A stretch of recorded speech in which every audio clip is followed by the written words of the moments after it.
ऐतिहासिक इमारतों का शहर शिमला और इमारत के साथ जुड़ी कहानी। बीते दिनों हिमाचल प्रदेश में हुई आपदा ने हर किसी को हिलाकर रख दिया। आम जनजीवन अस्त व्यस्त हो चला है। सबसे ज़्यादा चर्चा हुई समरेल बावड़ी में हुए भूस्खलन की, जिसे माना जा रहा है कि ये घटना बादल फटने की वजह से हुई। साल 1888 में बनी Indian institute of advance study की इमारत, जिस पर खतरा मंडराता हुआ नज़र आ रहा है। एक बार आप ये तस्वीरें देखिए, यहाँ पर जहाँ से भूस्खलन हुआ हम उस जगह पर अभी खड़े हुए हैं। तबाही की तस्वीरें आपको चारों तरफ नज़र आएगी और ये जो तबाही की तस्वीर है ये अपने आप में डरा देने वाली है। इसी की वजह से एडवांस स्टडी के जो आंगन है, जो आगे का हिस्सा है, वहाँ पर भी दरारें आई है। इस वक्त हम जहाँ पर मौजूद हैं, Indian institute of advance studies का ये पिछला हिस्सा है और इस पिछले हिस्से में भी आंगन ढह गया है। आंगन ढहने की वजह है भूस्खलन।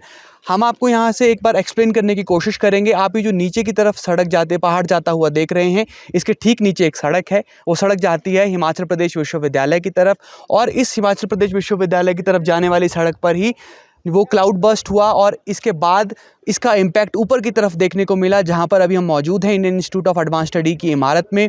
और साथ ही साथ इसका इम्पैक्ट जो ज़्यादा हुआ वो नीचे की तरफ हुआ, जहाँ पर शिव बावड़ी के नाम से प्रसिद्ध मंदिर है। शिव बावड़ी में आपने देखा कि वहाँ पर करीब 20 लोगों के दबे होने की आशंका थी और उसमें से 14 से 15 लोगों का शव अब तक बरामद किया जा चुका है और अन्य की खोज अभी भी जारी है। आप देखिए कि अस्त व्यस्त यहाँ पर पूरी तरीके से नज़र आ रहा है। ये सबसे ज़्यादा ऐसा इलाका हिमाचल प्रदेश का है जहाँ पर शिमला का वो इलाका है जहाँ अक्सर लोगों की आवाजाही रहती है। आपको जो लोग नीचे जाते हुए नज़र आ रहे हैं, ये यहाँ से विश्वविद्यालय की तरफ जा रहे हैं। यहाँ से अक्सर बसों का रास्ता था और यहाँ से लोग पैदल भी आवाजाही करते थे। लेकिन अब यहाँ पर आपको नज़र आएगा कि यहाँ पर तबाही का मंजर चारों तरफ देखने के लिए मिल रहा है। इस समय भी शिमला धुंध के आगोश में समाया हुआ है और अगर यहाँ पर अभी धुंध ना होती तो आप देख पाते कि ये पहाड़ किस तरह से दरक कर सीधा नीचे पहुँच गया। अगर आप इसके ठीक पीछे देखेंगे तो यहाँ पर साल 1888 में बनी वो इमारत है जिसका हम शुरुआत से जिक्र कर रहे हैं। 1888 में इमारत बनी थी और ये वो इमारत है जहाँ पर सबसे पहले बिजली आई थी। चाबा से यहाँ पर बिजली लाई गई थी और ये एक ऐतिहासिक इमारत है, खूबसूरत इमारत, और इस इमारत पर खतरा मंडराता हुआ फिलहाल नज़र आ रहा है। हालांकि ये इमारत पूरी तरीके से सुरक्षित है। इसके आंगन में दरारें आई हैं और ये आंगन जो है वो दरकने की कगार पर है। बचाव के लिए यहाँ पर आपने पहले भी देखा कि तरपाल से उसे ढका गया है ताकि अगर ज़्यादा बारिश हो तो उस बारिश की वजह से ये आंगन और ज़्यादा ना दरके। आप देखिए कि यहाँ पर कई ऐतिहासिक चीज़ें यहाँ पर आपको देखने को मिलेंगी और यहाँ पर इसी तरीके ये 1908 में बनाई हुई एक प्रति है और इस प्रति को आप देखेंगे कि यहाँ पर इसको भी संजोकर रखा गया है। लेकिन बीते दिनों जो बारिश हुई उसकी वजह से यहाँ पर काफ़ी ज़्यादा असर इसका देखने को मिल रहा है। एक बात ये भी बढ़कर सामने आ रही थी कि एडवांस स्टडी का जो टैंकर है उसमें पानी लीक हुआ और उस टैंक में पानी की रिसाव होने की वजह से ये आपदा हुई।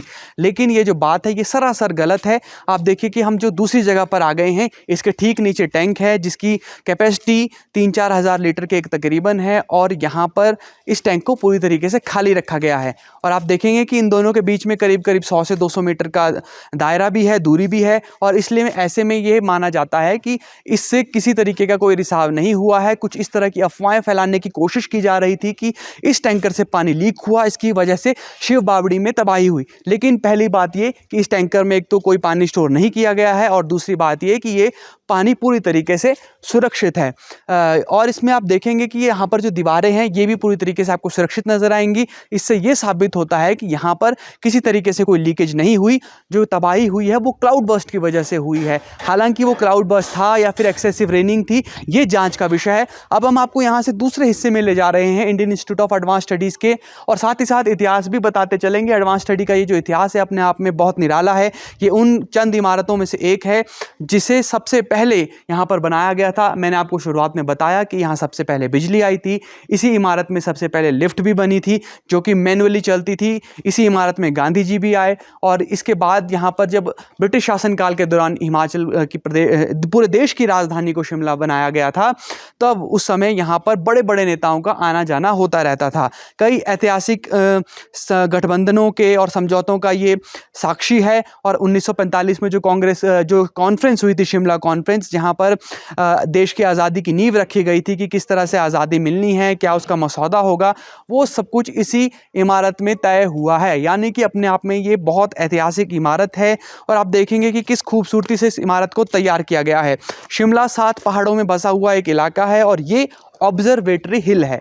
इसे ऑब्जर्वेटरी हिल कहा जाता है। एक बड़ी वजह ऑब्जर्वेटरी हिल नाम के पीछे ये भी है कि यहाँ से जो उसकी ऊपर की मंजिल है, यहाँ से आपको पूरे शिमला का नज़ारा भी देखने को मिलता है। आज़ादी से पहले वॉइसरॉय भवन ये था। जब आज़ादी देश को मिली 15 अगस्त 1947 को, और उससे पहले पाकिस्तान का निर्माण हुआ नए देश के तौर पर, वहाँ पर इसका जो है वो इतिहास जो यहीं पर लिखा गया था। 1945 में बड़ी संख्या में जो बड़े बड़े नेता, जिनकी एक झलक पाने के लिए देश भर के लोग बेकरार रहते थे, वो यहाँ पर 1945 में आए हुए हैं। इसके अलावा इस बिल्डिंग का जो बाद में इस्तेमाल हुआ वो राष्ट्रपति निवास के तौर पर हुआ, लेकिन डॉक्टर सर्वपल्ली राधाकृष्णन ने इसे बाद में शिक्षा के लिए समर्पित कर दिया। वो चाहते थे कि इस इमारत को केवल सफ़ेद हाथी की तरह ही इसका इस्तेमाल ना हो, बल्कि इस इमारत का बच्चे इस्तेमाल कर सके भविष्य की पढ़ाई के लिए, ताकि उन्हें कम से कम कुछ जानकारी मिल सके। और अभी यहाँ पर एडवांस स्टडीज़, नाम से हम समझ सकते हैं एडवांस स्टडीज़, यानी कि जहाँ पर आगे की पढ़ाई की जाती है। पीएचडी के बाद बच्चे और आगे का यहाँ शोध करते हैं। अब हम आ गए हैं एडवांस स्टडी के आगे के हिस्से में।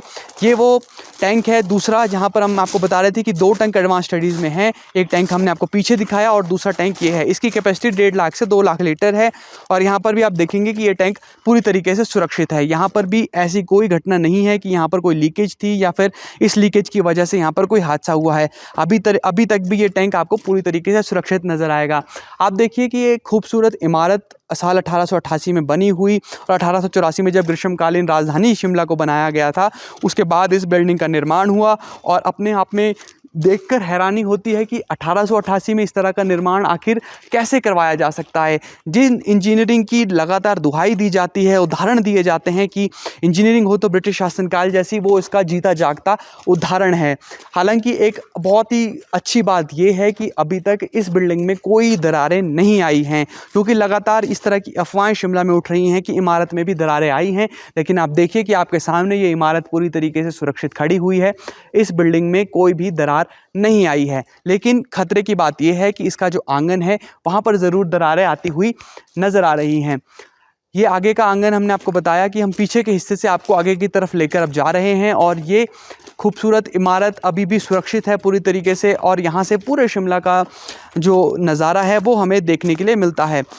शिमला में इस वक्त जो स्थिति है वो बेहद भयावह बनी हुई है। वजह यह है कि 13 अगस्त और 14 अगस्त की दरमियानी रात जो बारिश हुई उसने हर किसी को हिला कर रख दिया। अलग अलग जगह फ्लैश फ्लड और फिर भूस्खलन की घटनाएं जो है वो हमारे सामने आई, और इस तरह की तबाही हमारे सामने देखने को मिली जिसकी कल्पना शायद शिमला के लोगों ने तो नहीं की थी। इससे पहले 7 जुलाई से 12 जुलाई तक जब पूरे प्रदेश में बारिश हो रही थी तब शिमला लगातार सुरक्षित बना हुआ था, लेकिन जब अगस्त के महीने में बारिश शुरू हुई उसने शिमला को हिला कर रख दिया। हालांकि एक बड़ी बात यह भी है कि शुरुआत में मौसम विज्ञान केंद्र शिमला का ये कहना था कि इस बार मानसून जो है वो बेहद ढीला रहने वाला है, लेकिन मानसून ढीला तो पड़ा नहीं, लेकिन मानसून ने यहाँ पर परेशानी आम जनता की बढ़ा दी और लोग परेशान यहाँ पर पूरी तरीके से नजर आए। अब जिस दूसरे हिस्से में हम आपको लेकर जा रहे हैं, जहाँ हमको बताया हमने आपको कि जो हिस्सा है वो बैठा है नीचे की तरफ, वो धंसना शुरू हुआ है, वो उस हिस्से में अब हम पहुँच चुके हैं।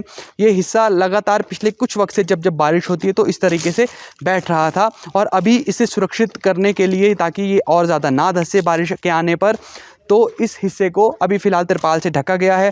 जो यहाँ का स्थानीय एडमिनिस्ट्रेशन है पूरे विभाग का, उन्होंने डिस्ट्रिक्ट एडमिनिस्ट्रेशन को इस बारे में लिख कर दिया है कि वो इसके बारे में सोचे, और यहाँ पर डीसी एसपी के ने भी विज़िट कर लिया है। और हालांकि किस वजह से हुआ है ये देखना होगा कि टेक्निकल टीम इस बारे में क्या कहती है। ये वो हिस्सा है इस आंगन के आगे का, और इस आंगन को देखिए आपकी ये आपको नीचे की तरफ झुका हुआ नज़र आएगा। जब ये जो सड़क थी ये बिल्कुल सीधी थी, लेकिन अब आप देखेंगे कि यहाँ पर ताकि पानी ना जाए इसलिए यहाँ पर एक छोटी सी दीवार भी आपको नज़र आएगी। ब्रिक यहाँ पर बनाई गई है और इस ब्रिक्स के ज़रिए से रोकने की कोशिश की गई है कि यहाँ पर पानी और बहकर इस तरफ को ना जाए।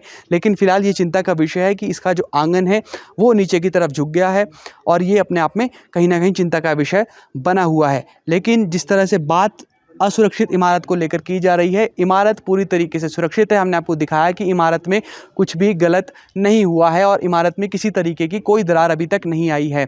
और जो लगातार ये कहा जा रहा था कि एडवांस स्टडी की इमारत के सामने जो टैंक्स हैं उसमें लीकेज की वजह से हादसा हुआ, तो वो टैंक्स भी हमने आपको दिखा दिए कि वो पूरे तरीके से सुरक्षित हैं। हालांकि चिंता ज़रूर है क्योंकि इस ऐतिहासिक इमारत है, सालों पुरानी ये इमारत, ब्रिटिश शासनकाल की इमारत, जहाँ पर कई ऐतिहासिक समझौते हुए हैं, जो इतिहास को संजोए हुए बैठा है, वो कहीं ना कहीं अगर बैठ रहा है या फिर उसमें कोई असुरक्षा का माहौल है तो ये अपने आप में कहीं ना कहीं चिंता का विषय ज़रूर हो जाता है। और फिलहाल जो शिमला के लोग हैं या फिर जो हिमाचल प्रदेश घूमने के लिए लोग आते हैं उनके लिए एक आकर्षण का केंद्र ये इलाका ज़रूर रहता है। लेकिन फ़िलहाल यहाँ पर घबराने की कोई ज़रूरत नहीं है। जिस तरीके की बातें निकल कर सामने आ रही हैं वो बातें कहीं ना कहीं आप उन्हें एक अफवाह के तौर पर ले सकते हैं, क्योंकि इमारत पूरी तरीके से ये सुरक्षित है। चिंता का विषय जिस तरह से मैंने आपको बता ही दिया कि ये जो बैठता डंगा है ये कहीं ना कहीं चिंता का विषय है। यहाँ पर टेक्निकल टीम आएगी, एक्सपर्ट की टीम आएगी, वो ही अच्छे से बता सकेगी कि आखिर ये जो झुकाव आ रहा है, ये जो धंस रही है सड़क, ये आखिर किस वजह से धंस रही है। लेकिन प्रथम दृष्टया तो ये नज़र आता है कि जो बहुत ज़्यादा बारिश हुई 13-14 की दरमियानी रात को, उसकी वजह से ही ऐसा ये हादसा जो है ये पेश आया होगा। और फिलहाल इसे सुरक्षित करने की कोशिश पूरी की गई है। ऐतिहासिक इमारत है, इतिहास को बचाना हमारी जिम्मेदारी है, ऐतिहासिक धरोहर को संजो के रखना हमारी जिम्मेदारी है। और तो हम देखेंगे कि अब टेक्निकल टीम कब तक यहाँ आती है, वो क्या इसमें निकाल कर बताती है कि आखिर किस वजह से ये ज़मीन धंस रही है। ये फिलहाल हमने आपको ये तस्वीरें दिखाई Indian institute of advance studies से। इमारत पूरी तरीके से सुरक्षित, लेकिन धंसती हुई सड़क चिंता का विषय। फिलहाल के लिए इतना ही। आप जुड़े रहिए ABP लाइव के साथ।